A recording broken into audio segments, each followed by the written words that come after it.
We can't take the same mindset into the future. What ends up happening is we repeat the same cycles of futility, because in the cycle previous to our present moment, we didn't show enough courage and honesty to align with the truth that was presented to us by whatever means.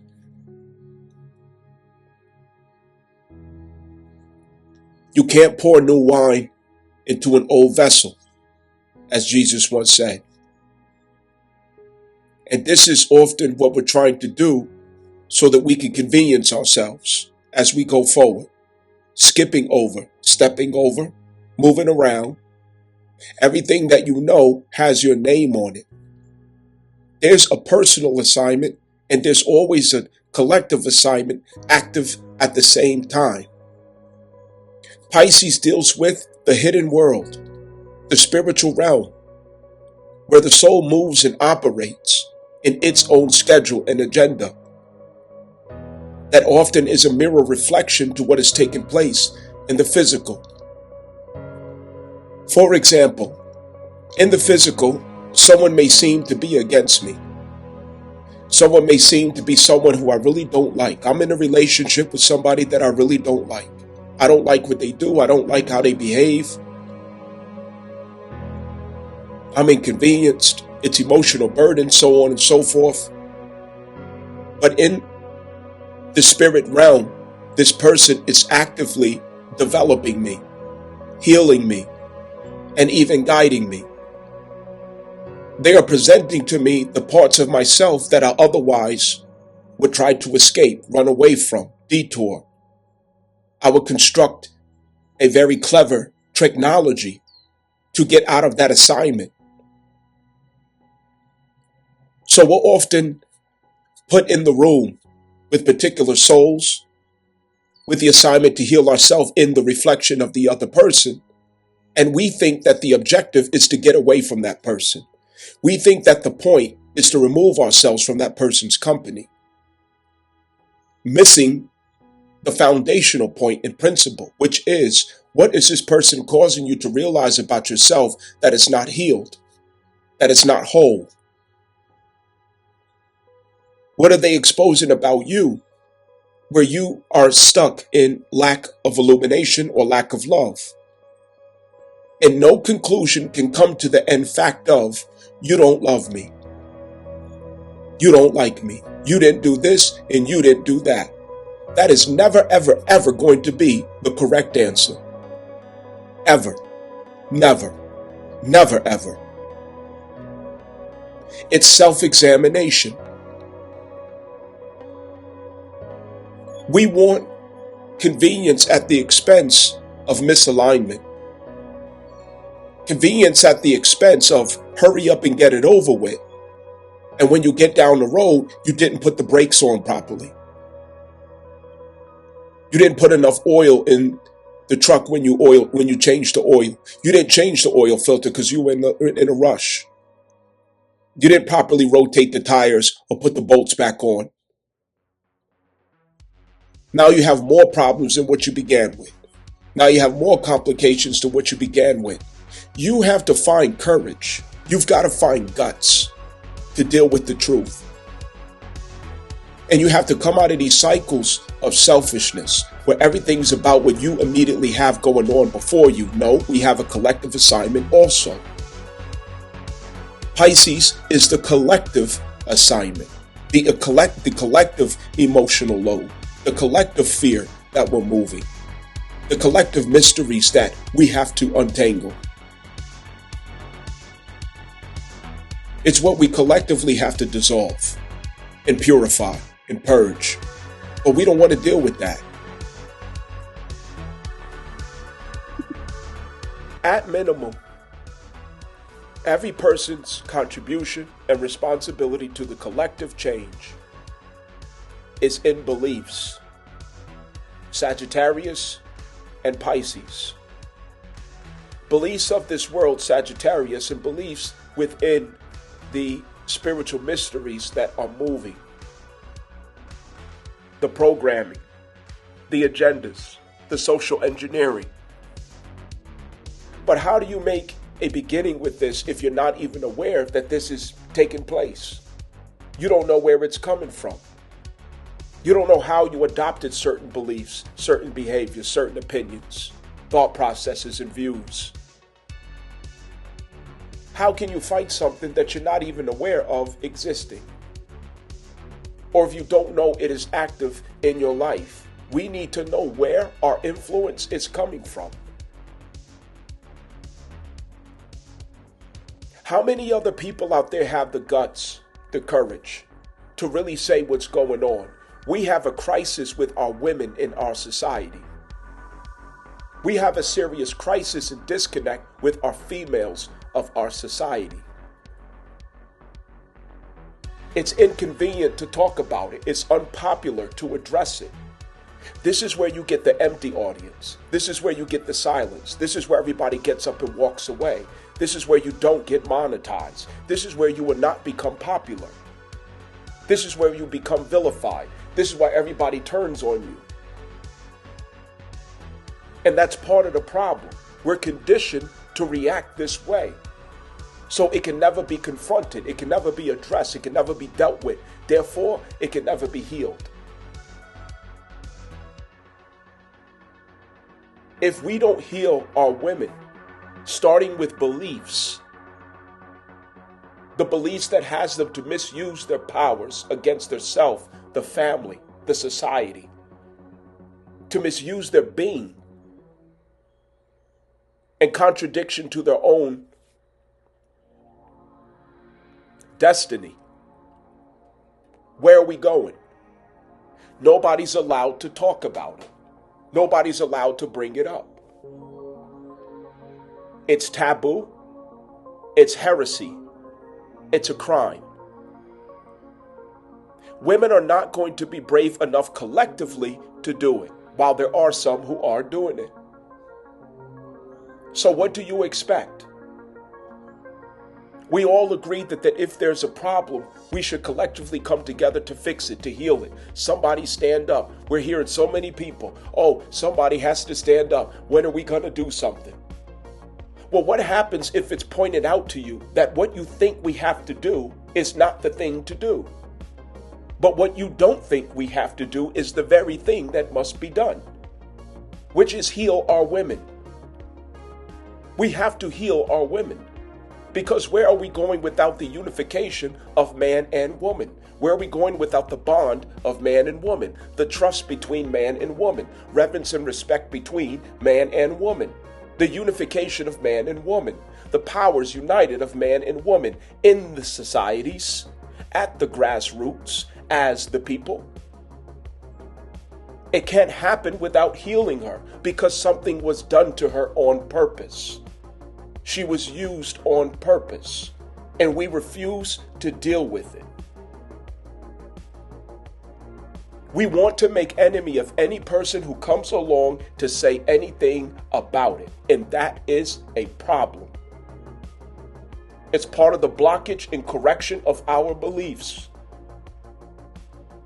It's the same with the legacy of white men, the worship of white men.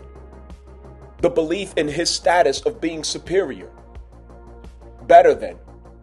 The subconscious programming that has run for the 400 years that we have had this nation, of exalting his image, his status, his name, his legacy, his story.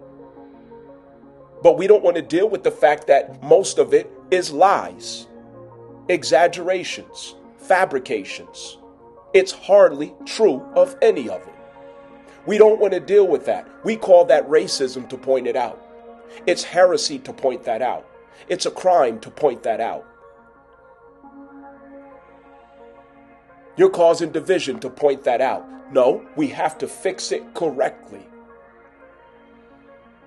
Your car is broken down, but if I tell you, give me your keys, I'm going to have to keep your car for 2 nights.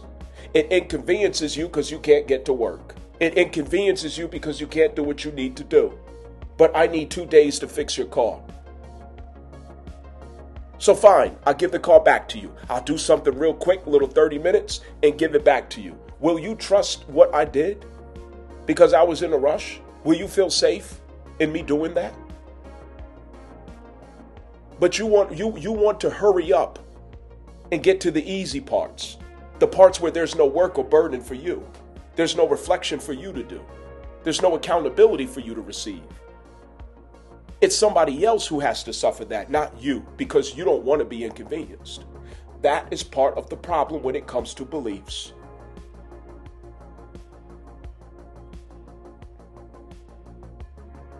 It is a subconscious programming, Pisces, how the world views white men, or used to.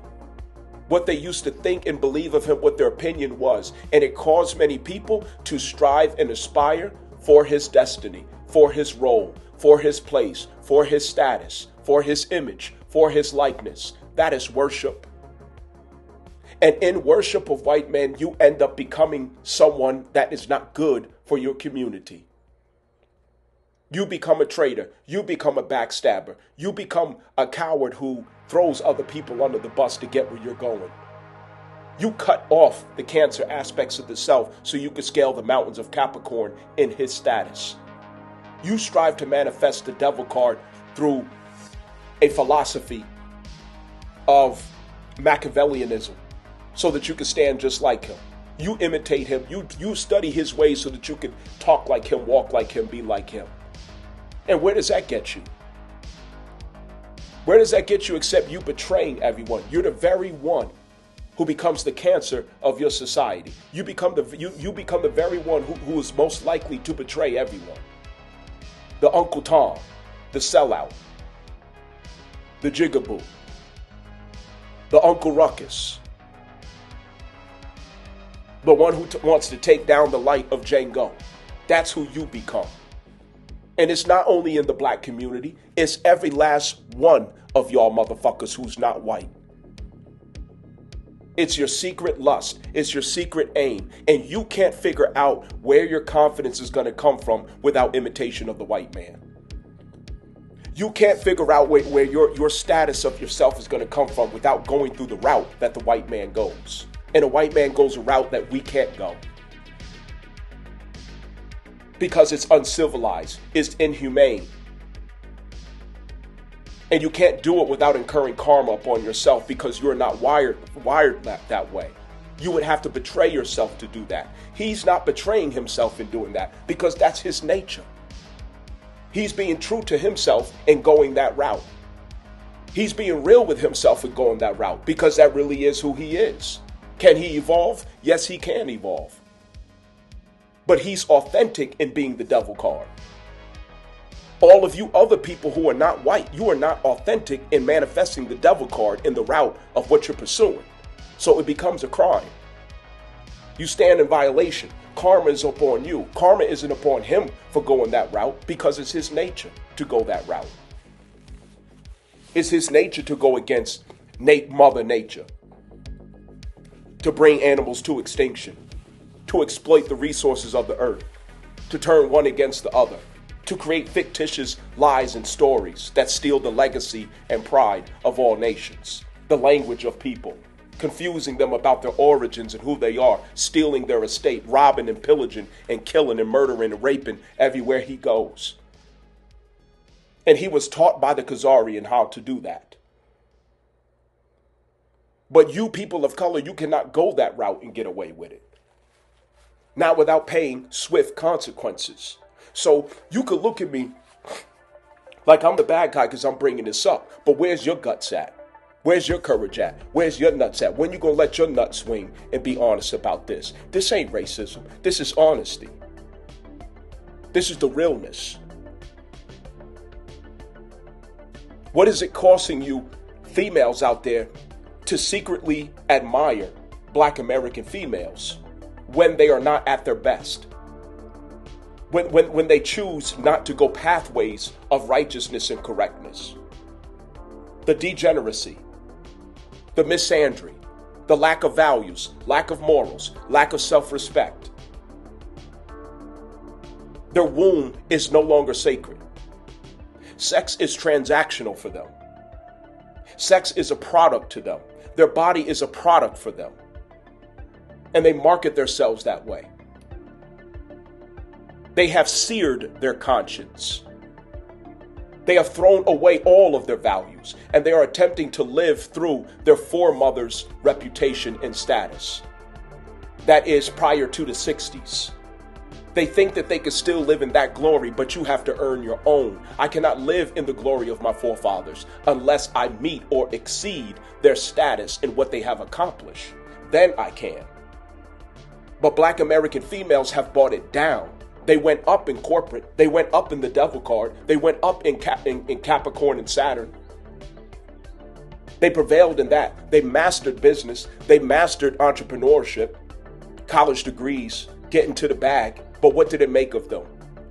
Prostitutes. What did it make of them? Transactional products in commerce of themselves. Desensitized themselves. They deliberately destroyed their families to achieve those ends and goals. They sacrificed children to achieve those ends and goals through abortions. They have a 42% rate in abortions, while other women are below 12%. That's genocide. Every day you see the headlines where another woman's becoming pregnant by some married man or some man who got 5 other girls pregnant. And this is what they normalize. They have been normalized this. No one is more polygamous than the Black American female.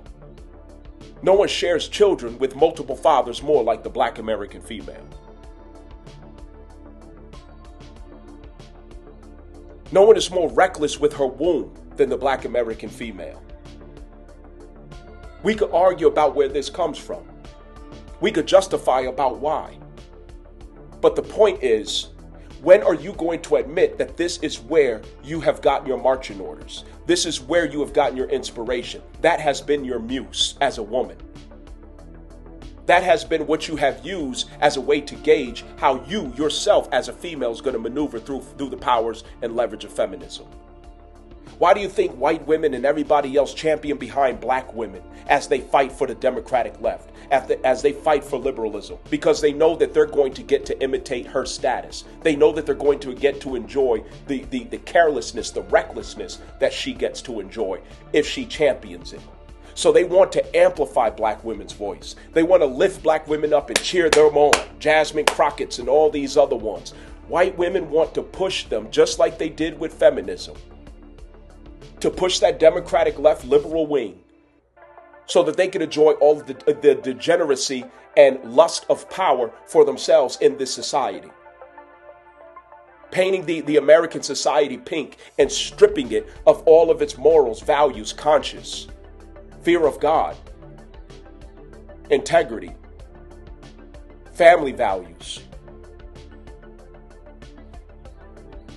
the sanctity of marriage, honor in relationships, the sacredness of a woman's body and womb.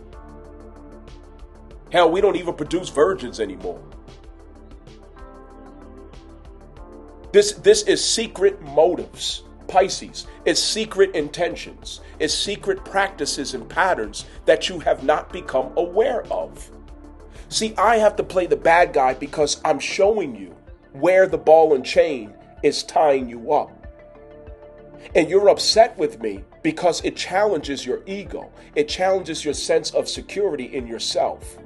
You're resisting me, and that's okay. But the end, I always have the end. I'm a freedom fighter. It is my destiny to set you free. I'm a black American male. It is my destiny to set you free. That is my talent. That is my gift. That is my divine right to set people free. And we're good at it. I'm not a fornicator. I'm not a drinker. I don't do drugs. I don't hang out. I don't run the streets. My mind is sharp and heavy and healthy. I'm in my right mind.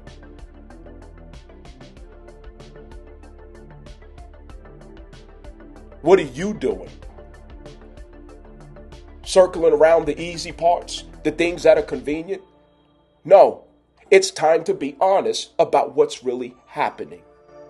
And the secret motives that are there that continue to seed patterns in your life that ends to regret, You continue following the black American female, you will suffer her fate. You'll be by your damn self. You'll be full of pride about your job, full of pride about your career, but you won't have a family. You won't have a husband. Your children will be insecure. They'll be turning gay, effeminate, and very strange and weird. You will have a reputation that you cannot escape. You will prove yourself a hypocrite and contradiction every time you open your mouth about values, about standards, about knowing my worth, doing the work, my healing journey. All of this is fraudulent coming out the black American woman's mouth, and you know it. You have secret motives to pattern your ways after her, to go where she goes. Why do you think the Democratic left is only effective with black women? When it comes to voting in the Democratic left, the first thing white women do and everybody else, they go find a loudmouth black woman to beat down the doors. They go find a loudmouth black woman to get them in there so they can have access to domination of the world, control of the world. And what do you do when you get that power? What do you do when you get that status and leverage? What do you do when you get that access? You strip yourself naked, you walk around with no clothes on, and you incriminate everybody around you in every office, every building, every public space, the gym, jobs, the office cubicles. You incriminate everyone, me too this and me too that, and ain't nobody did a damn thing to you. He did this and he did that. All kind of false accusations, weaponizing the children, courts working in your favor, exploiting people through marriage. You become predators. You become wicked. You become evil. You lose your conscience. You become just like the black American female, and you can't see it. But I'm the one who's the problem for pointing this out. I think not.